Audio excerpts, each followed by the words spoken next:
All the beautiful people recording. All right, Studio 54 here. Just kidding. What's up, beautiful people? How's it going? We're here to talk about the moon right here. I got one of these moons. Oh God, what did I got? I got it on. I think it was on eBay, right? It's right there. It's an actual good reproduction of all the crannies, nooks and crannies on the moon. And they actually did the guy's outline face, the man on the moon. There is a real man on the moon right there. You're not going to be able to see it. It's not a real good rendition, but I'm going to show you some pictures that were made by this Andrew McCarthy. And word around the campfire, he's one of the best astrophotographers out there today. All right. So let's read this real quick. OMG, there's someone made. Gotta get with the grammar. Oh God, it's one of those caffeine over-caffeinated days. Anyways, OMG, someone made a man on the moon. All right, I think it was supposed to be there's someone on the moon. But anyways, wake up and see what your ancestors created on the face of the moon for you. Okay, people, we're not going to get any much further than where we are right now if you can't comprehend that there are images on the moon that actually are there for a reason, okay? I'm just trying to help you out. You know, you guys want to live in fantasy world and, you know, stay down in the Hollywood basement where everything's made, or do you want to come out and deal with the real reality of the living planet and the living universe and the living solar system you're currently involved in, okay? All right, it's your duty to ascend to a higher state of consciousness while you're here. And some of those, steps to elevation are seeing things that are in the real world and overcome your cognitive dissonance, okay? I'm just trying to break you free, you know what I mean? I'm just trying to point you to the door, to the light, okay? Then maybe we can zip around the solar system. We ain't going anywhere until we get over this big hump.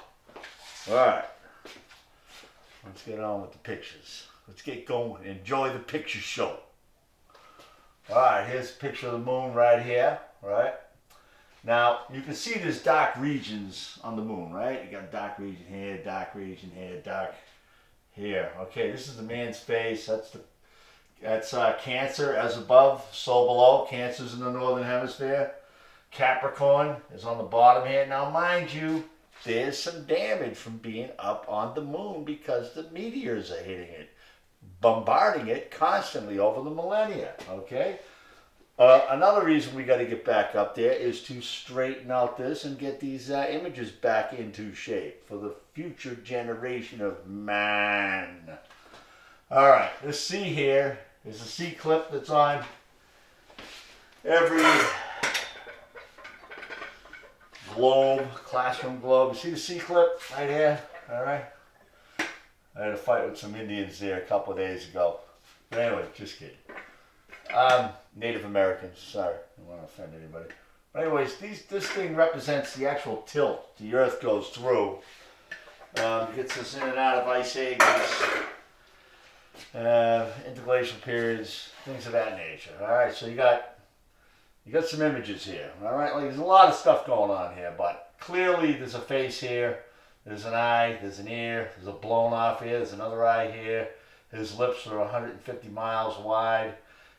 His head is 666 miles wide ear to ear. Now, this is crazy because we're talking about astrophysicists, NASA, ESA, China, everybody else, I mean, all these, space agencies, and they just can't come to grips with the fact that there are images somebody left up on the moon, okay? Your ancestors, right? The son of man, the son and daughter of man. It could be Osiris, Khonsu, or Amun-Ra, okay? So we have a face here.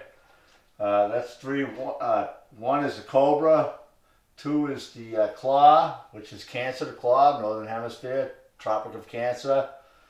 4 is the C clip that I just showed you that holds most of your tabletop globes. 6 is Capricorn, the goatfish. All right, and Cobra is also a big icon in the Egyptian world. And obviously 3, the Son of Man. All right, I'm going to get to better pictures. We're going to be individually looking at these pictures, right? Now, if you look at this region right here, you actually have 2 eyeballs, right? It's not a really good picture, but I invite you to go check out other images, and you'll see what I'm talking about right there. That one was kind of blown up, but you can see this is upside down, but it's an eye here, an eye here. Now, this is smooth, right? It's a smooth face. And the cobra's tail actually goes across the side of the moon, down beside Amun-Ra. Okay, now this is Cancer. This is the number 2 is a picture of Cancer, the claw. All right, the age of claw. Now this is the age of Cancer is actually the tide's going out, the beginning of the Ice Age. You're back to scavenger mode, right? You're going back to hunter-gatherer mode. We're currently in the agrarian culture. Farmers grow our own food. We eat meat because we really don't know why. We've been programmed to say that and do it. Here's the Son of Man right here. He's got an ear. He's got his eyes. He's got lips over here. You know, it's a big picture. It's blown up, but hopefully it's going to come out in the video. And that's number 3. I mean, the outside of his face is right here. Like this is the mare Imbrium section of the moon. And he's actually got a throat, he's got a goatee, he's got lips that are 150 miles long. Like I said, from here to this ear, which is damaged, is 666 miles wide. Another number that kind of just, they throw out over the millennia. Number 4 is the C. This represents the different angles that the Earth goes through in tilt. Okay, pretty significant because it actually connects the claw and it connects the goatfish, which the 2 are in, in some kind of a equilibrium throughout these bigger ages. And then we have 5. Which is the goatfish, which is damaged. The sea goat. This is its head. You get the horns coming off the side here. It's like kind of like a horse head here. This type of thing. And this is the Earth actually. He's got a hoof going over it. And then this side, the back end goes to fish. So it's got hoofs, legs up front, and it, as the goatfish is, the sea goat. You look into the story of the sea goat. It grew its legs, and the babies grew its legs and went up to the mountain, and that's where the goats are right now. If you go up, you see the mountain goats are way up there because they know the tide's coming in. All right, the age of goatfish and man is what we're into right now. All right, here's some good images here. Here's a picture of the moon. Again, Amun-Ra right here, or Osiris, or Khonsu, or all 3. Here's the claw. Now look at the eyes on this face right here. Now you go to Google moon pictures. If you get them in a blue filter, they really come out great. They're unbelievably clear, right? I mean, these images really come in tight. Here's what the goatfish is. Now this is what this is this picture right here, and I just filled in the blown up parts, that were damaged. All right, and you'll see the eyes. The eyes are here, and the nose and the mouth, and really, it's a real, amazing artwork. We're talking, from the whole face of the moon is somewhere around 2,600 miles.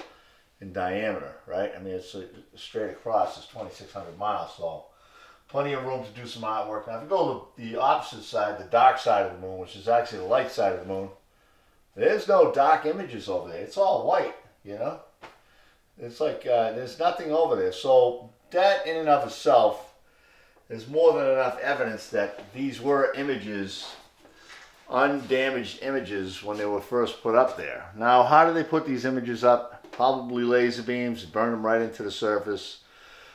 We had, not too long ago, there was a company, a pizza store place called Pizza Hut. They actually entertained the idea of writing their logo up on the surface of the moon. They were going to put Pizza Hut up there, or Domino's, or one of those pizza companies. And they actually got bids from, the aerospace industry to say, well, yeah, we could do it. But it's got to be like 1,000 to 2,000 miles in width, so you'd be able to see it with the naked eye, okay? Now, during the sunrise, the moonrise, the best time to see Khonsu here, or Osiris, or Amun-Ra, is when it comes up out of the ocean, because you get the lensing effect of the planet, the atmosphere, and it just, you've been to the ocean, you've seen a moonrise before. It's just enormous. Same with the sunset. It's like it grows like exponentially.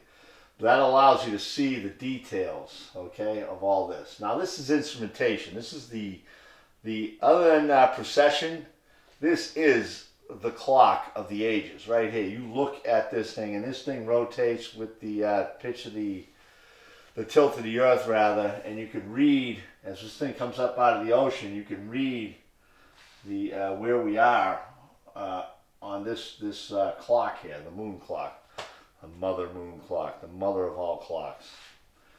All right, again, so this is like a drawn-in image, 2014, Shaughnessy here, that's me. Copyrighted that, put it in the book. And there's a book associated with all this. There is something about the moon, located on Amazon in Lulu Books. I wrote it with a great researcher, Wendy H. Salter, over there in London town. All right. There we go. We're doing a lot of traveling to get this book down. We're going across the pond a few times to straighten out this stuff. Anyways, a couple of my websites. Check it out. I got a few more videos coming up.